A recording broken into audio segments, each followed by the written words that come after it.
ایک خاتون کی عادت تھی کہ وہ روزانہ رات کو سونے سے پہلے اپنی دن بھر کی خوشیوں کو ایک کاغذ پر لکھ لیا کرتی تھی۔ ایک شب اس نے لکھا کہ میں خوش ہوں کہ میرا شوہر تمام رات زوردار خراٹے لیتا ہے کیونکہ وہ زندہ ہے اور میرے پاس ہے، یہ اللہ کا شکر ہے۔ میں خوش ہوں کہ میرا بیٹا صبح سویرے اس بات پر جھگڑا کرتا ہے کہ رات بھر مچھر کھٹمل سونے نہیں دیتے، یعنی وہ رات بھر گھر پر ہی گزارتا ہے اور آوارہ گردی نہیں کرتا، اس پر بھی اللہ کا شکر ہے۔ میں خوش ہوں کہ ہر مہینہ بجلی، گیس، پانی، پیٹرول وغیرہ کا اچھا خاصا ٹیکس ادا کرنا پڑتا ہے، یعنی یہ سب چیزیں میرے پاس میرے استعمال میں ہیں نا۔ اگر یہ نہ ہوتی تو زندگی کٹنی کتنی مشکل ہو جاتی، اس پر بھی اللہ کا شکر ہے۔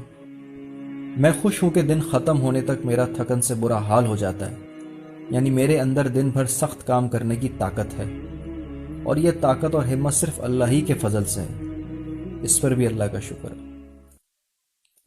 میں خوش ہوں کہ روزانہ اپنے گھر کا جھاڑو پونچھا کرنا پڑتا ہے اور دروازے کھڑکیاں صاف کرنی پڑتی ہیں۔ شکر ہے میرے پاس گھر تو ہے نا، جن کے پاس یہ نہیں ان کا کیا حال ہوتا ہوگا، اس پر بھی اللہ کا شکر ہے۔ میں خوش ہوں کہ کبھی کبھار تھوڑی بیمار ہو جاتی ہوں، یعنی میں زیادہ تو صحت مند ہی رہتی ہوں نا، اس پر بھی اللہ کا شکر ہے۔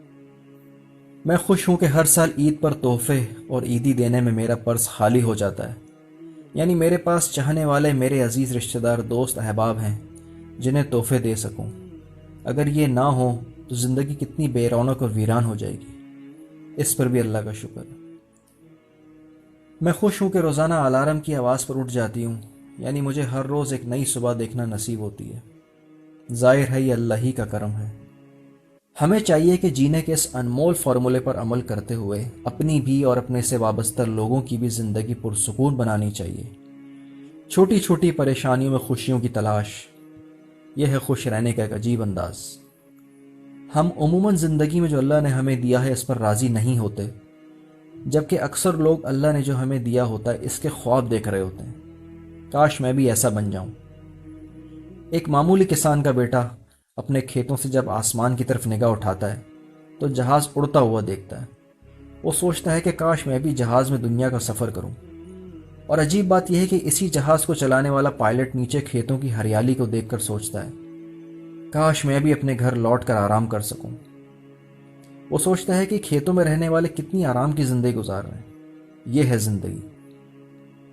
اگر پیسہ ہی خوشی کی وجہ ہوتی تو سب امیر لوگ سڑکوں پر خوشی سے ناچ رہے ہوتے، لیکن سڑک پر تو غریب کا بچہ ہی ناچتا نظر آتا ہے۔ اگر پاور میں آ جانے سے حفاظت ہوتی تو سارے امیر وزیر سیکیورٹی گارڈ لے کر ڈر و خوف کے ساتھ نہیں گھومتے، لیکن اس کے مقابل ایک عام سادہ غریب انسان بغیر کسی سیکیورٹی اور گارڈز کے اطمینان سے سڑک پر چلتا ہے۔ غریب کو خوف نہیں ہوتا کہ کب کوئی آ کر میری جان لے لے۔ اگر سب سے زیادہ حسین اور خوبصورت ہونا اچھی شادی کی علامت سمجھا جاتا تو ان سیلیبریٹیز میں طلاق کا ریشو اتنا زیادہ نہ ہوتا۔ 40 سال کی عمر میں زیادہ پڑھے لکھے اور کم پڑھے لکھے کا فرق ختم ہو جاتا ہے۔ بعض دفعہ تو کم تعلیمی یافتہ افراد کہیں زیادہ پیسے کماتے ہیں، اور اگر عمر 50 سال کی ہو جائے تو بدصورتی اور خوبصورتی کا فرق بھی ختم ہو جاتا ہے۔ اپنے زمانے کے حسین ترین انسان کے چہرے پر بھی جھریاں نظر آنے لگتی ہیں۔ 60 سال کی عمر میں بڑے عہدے اور چھوٹے عہدے کی حیثیت ختم ہو جاتی ہے۔ سر پھرے بیوروکریٹ کو ریٹائرمنٹ کے بعد دفتر کا چپراسی اور چوکیدار بھی سلام نہیں کرتا، اور 70 سال کی عمر میں چھوٹے گھر اور بڑے گھر کا فرق بھی ختم ہو جاتا ہے۔ گھٹنوں کی درد اور کمر کی تکلیف کی وجہ سے صرف بیٹھنے کی جگہ ہی تو چاہیے، اور 80 سال کی عمر میں پیسے کی قدر و قیمت ختم ہو جاتی ہے۔ اگر اکاؤنٹ میں کروڑوں اور جیب میں لاکھوں روپے بھی ہوں تو کون سا سکھ خریدو گے؟ 90 سال کی عمر میں سونا اور جاگنا ایک برابر ہو جاتا ہے، جاگ کر بھی کیا تیر مار لو گے؟ لہٰذا پیارے دوستوں، آج سے ہی اپنی زندگی کی ایک ایک پل کو انجوائے کریں اور ہر حال میں اللہ کا